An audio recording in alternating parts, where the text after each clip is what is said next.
नमस्कार. श्री स्वामी समर्थ. नमस्कार. कसे आहात आपण? या वर्षीची स्वामी महाराज पुण्यतिथी दिनांक 26 एप्रिल 2025 रोजी आहे व त्याचा सप्ताह 20 एप्रिलपासून सुरू होत आहे. जसं आपण प्रकट दिनाच्या वेळी करतो तसंच पुण्यतिथीच्या आधीसुद्धा 7 दिवस किंवा 11 दिवस 21 दिवस त्या अगोदरपासून सेवा सुरू करण्याची प्रथा आहे. तर त्याचबद्दल आपण या व्हिडिओमध्ये बोलणार आहोत की त्याच्या आधी आपण कुठल्या अशा सोप्या आणि अत्यंत प्रभावी अशा सेवा करू शकतो त्याबद्दल आपण जाणून घेणार आहोत. मित्रांनो, स्वामी पुण्यतिथी ही प्रकट दिना इतकी उत्सवासारखी वगैरे साजरी होत नाही. त्याची काही 2 कारणं आहेत. पहिलं म्हणजे तर स्वामींनी आपल्याला स्वामी सोडून गेले, त्यांनी देह ठेवला याचं दुःख असतं काहींना. आणि दुसरं म्हणजे मुळात की स्वामी आपल्याला काही सोडून वगैरे गेलेत असं स्वामी भक्त मानतच नाहीत. स्वामी कालही होते, आजही आहेत आणि उद्याही असणार आहेत अशी स्वामी भक्तांची श्रद्धा असते. आणि स्वामींनी सुद्धा अनेक भक्तांना समाधी घेतल्यानंतरही दर्शन देऊन आपण जरी सगुण रूपाने सदेह जरी तुमच्यासमोर नसले स्वामी तरी निर्गुण रूपात सूक्ष्म रूपात स्वामी कायम संचार करत असतात, कायम आपल्यासोबत असतात हे स्वामींनीच अनेक भक्तांना सांगितलेलं आहे. आणि स्वामींचं हम गया नाही हे वचन तर आपल्याला माहितीच आहे. मुळात हे वचन स्वामी कोणाला आणि का कधी म्हणाले याबद्दल एक खूप छान आपला व्हिडिओ आहे, तो तुम्ही नक्की ऐका. मी त्याची लिंक डिस्क्रिप्शनमध्ये आणि व्हिडिओच्या शेवटी सुद्धा देईन. स्वामींनी फक्त समाधी घेतली म्हणजे आपलं एक लीला संपवली, एक अवतार कार्य आपलं संपवलं. जसं समुद्राची एक लाट ओसरली म्हणजे समुद्राचं अस्तित्व संपत नाही, तसंच स्वामी तत्व स्वामी हे कायम आपल्या सोबत असतात, कायम आपल्या पाठीशी असतात हे आपण लक्षात ठेवायचं. तर आज आपण ज्या काही सेवा पाहणार आहोत ना त्या तुम्ही घरी करू शकता तुमच्या, किंवा तुमच्या जवळ जर मठ असेल स्वामींचा किंवा मठ नसेल दत्त मंदिर असेल तिथे जाऊन करू शकता. नसेल शक्य घरी केल्या तरी काही हरकत नाही. आणि एक महत्त्वाचा सांगायचा मुद्दा असा की आपण सप्ताहाबद्दल बोललो. स्वामी पुण्यतिथीच्या आधी जो सप्ताह झाला होता तर अनेक मठांमध्ये त्यानिमित्त नाम जप सप्ताह वगैरे असे अनेक कार्यक्रमांचं आयोजन केलेलं असतं. तुमच्या आसपासच्या मठांमध्ये असं काही आहे का तर ते पहा. असेल तर तुम्हाला त्यात सामील होता येईल. म्हणून हा व्हिडिओ आपण इतका अगोदर टाकत आहोत की तुम्हाला जर ही सगळी माहिती घेऊन काय सेवा करायची कसं करायचं हे छानपैकी ठरवता येईल. चला तर मग आजच्या आपल्या सोप्या आणि अत्यंत प्रभावी अशा स्वामी सेवांकडे वळूया. तर सर्वप्रथम जी सेवा आहे ती म्हणजे स्वामी चरित्र सारामृत हा ग्रंथ. हा ग्रंथ प्रचंड स्वामी भक्तांमध्ये प्रिय आणि प्रचलित आहे आणि ह्याची भाषा सुद्धा सोपी आहे. 21 अध्यायांची ही पोथी आहे. त्यामुळे तुम्ही कसं करू शकता की रोज जर तुम्हाला अख्खी पोथी वाचणं शक्य होत असेल म्हणजे 21 अध्याय पूर्ण वाचू शकत असाल, 1 ते 1.5 तास लागतो ही पोथी वाचायला. कसं आहे तुमच्या वाचनाच्या स्पीडवर सुद्धा आहे. तुम्हाला जर ओळखीची असेल तुम्ही नियमित वाचत असाल तर लवकर होते, नवीन वाचत असाल तर थोडा वेळ लागू शकतो.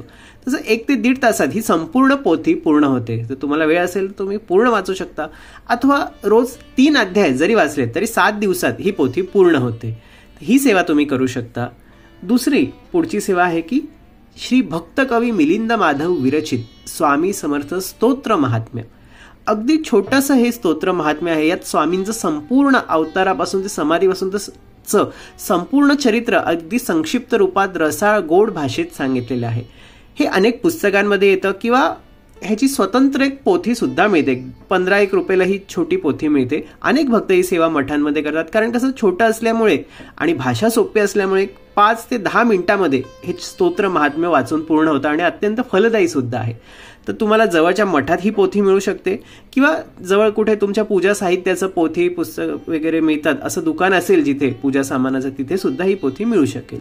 तर ही सेवा सुद्धा तुम्ही केलीत, एक 10 मिनिटं 15 मिनिटं लागतात तरी सुद्धा चालेल. या पुढची सेवा तुम्ही अशी करू शकता की 11 माळ स्वामी समर्थ जप.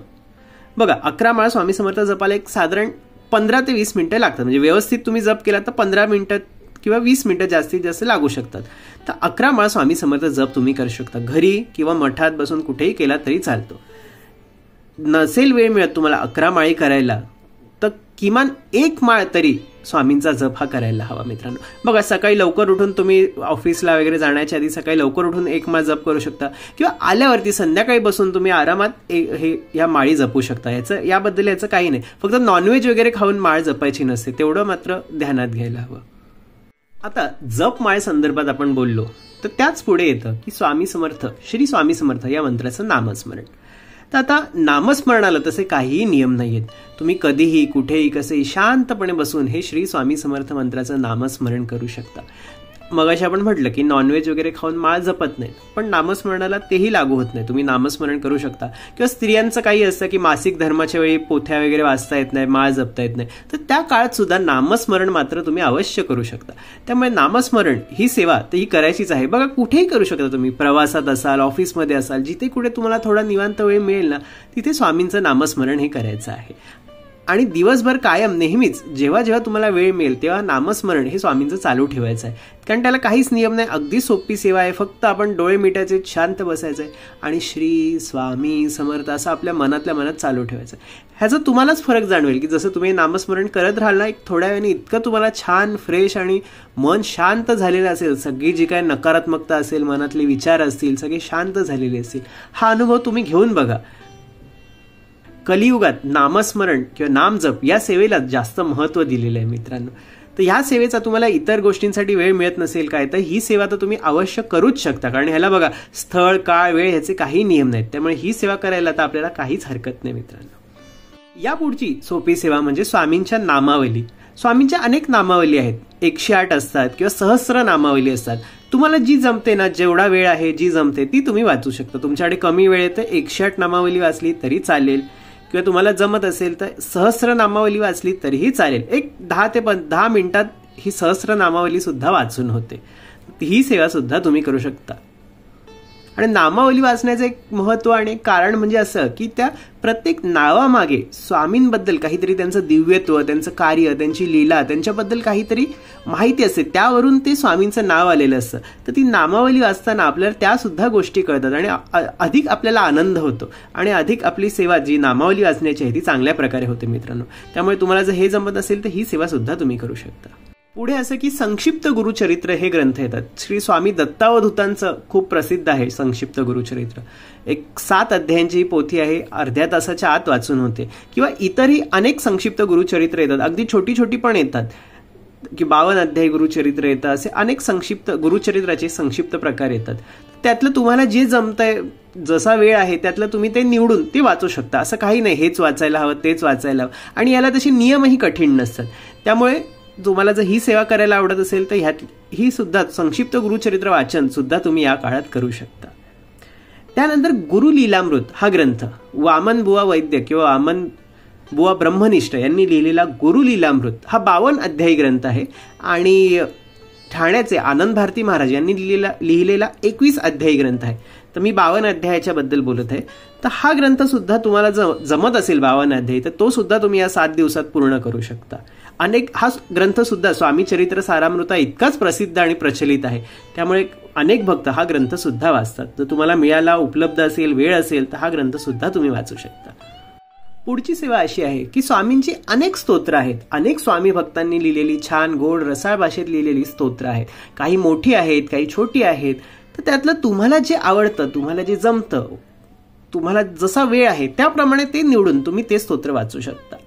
बघा कसं आहे मित्रांनो, ह्या ज्या आपण सगळ्या सेवा सांगितल्यात ह्यातनं तुम्हाला जे आवडतं, तुम्हाला जे पटतं, जे जमतं, जसा तुमच्याकडे वेळ आहे ना ते तुम्ही निवडून ते तुम्ही सेवा करायची. बघा, जसं तुम्ही ठरवू शकता की मी स्वामींची 11 माळ जप करेन आणि अमुक स्तोत्र म्हणेन, किंवा मी स्वामींची नामावली वाचेन आणि नामस्मरण करेन, किंवा चरित्र सारामृत वाचून अमुक माळा जप करेन. हे तुम्ही ठरवायचंय मित्रांनो. पुढे असं आहे की किमान जर तुम्हाला काही जमत नसेल तर किमान स्वामींच्या मठात तरी जा नियमित. ह्या 7 दिवसात तरी रोज जाऊन बसा स्वामींच्या मठात. कसं असतं, स्वामींच्या मठात तिथे सतत नामस्मरण, हे ग्रंथ वाचन, पारायण, होम, हवन हे सगळं चाललेलं असतं. त्यामुळे तिथे एक स्वामींचं तत्व जागृत असतं, एक पॉझिटिव्ह एनर्जी असते मित्रांनो. त्यामुळे आपण जेव्हा तिथे जातो ना त्यामुळे तेव्हा आपल्यातली जी नकारात्मकता असते, कसं असतं आपण दिवसभर इथे तिथे जातो, अनेक विचार, अनेक लोकांना भेटतो, अनेक गोष्टी करत असतो.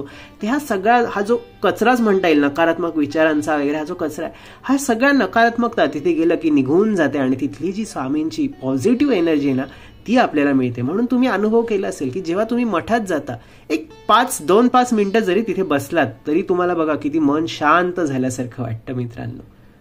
तर हा अनुभव घ्या. तुम्हाला जर सेवा जमत नसेल तर मठात जाऊन बसा, तिथे थोडं नामस्मरण करा, किंवा तेही नसेल तुम्हाला जमत किंवा तर स्वामींशी बोला. स्वामी समोर छान मठात मोठ्या मूर्त्या असतात किंवा काही मठात मोठे फोटो असतात स्वामींचे. अगदी स्वामी आपल्या समोरच बसलेत अशी कल्पना करा, त्यांच्याशी बोला, जे काही मनातलं आहे ते शेअर करा. नामस्मरण तर करूच शकता तुम्ही. माळा तुम्हाला नसतील जपता येत, 1-2-5 मिनिटं नामस्मरण करा आणि ह्याचा सुद्धा तुम्ही अनुभव घ्या की बघा तुम्ही मठात जाण्याच्या आधी आणि ही सेवा केल्यानंतर जेव्हा मठातून बाहेर पडतात तेव्हा तुमचं मन किती शांत झालेलं असेल, तुम्हाला किती फ्रेश पॉझिटिव्ह वाटत असेल. चला तर मग स्वामींची मनापासून जास्तीत जास्त सेवा आपण सगळे करूया. आजचा व्हिडिओ कसा वाटला तुम्हाला? आज ज्या काही गोष्टी आपण म्हटलं ऐकल्यात त्या कशा वाटल्या? व्हिडिओ आवडला असेल तर लाईक करा आणि कमेंट्समध्ये हे सगळं तुम्हाला कसं वाटलं काय ते सगळं लिहून नक्की कळवा. आणि आपल्या स्वामींचा महिमा या चॅनलला सबस्क्राईब करायला विसरू नका. चला तर मग स्वामी तुम्हाला नेहमी सुखात, आनंदात आणि सुरक्षित ठेवो हीच त्यांच्या चरणी प्रार्थना. धन्यवाद. श्री स्वामी समर्थ.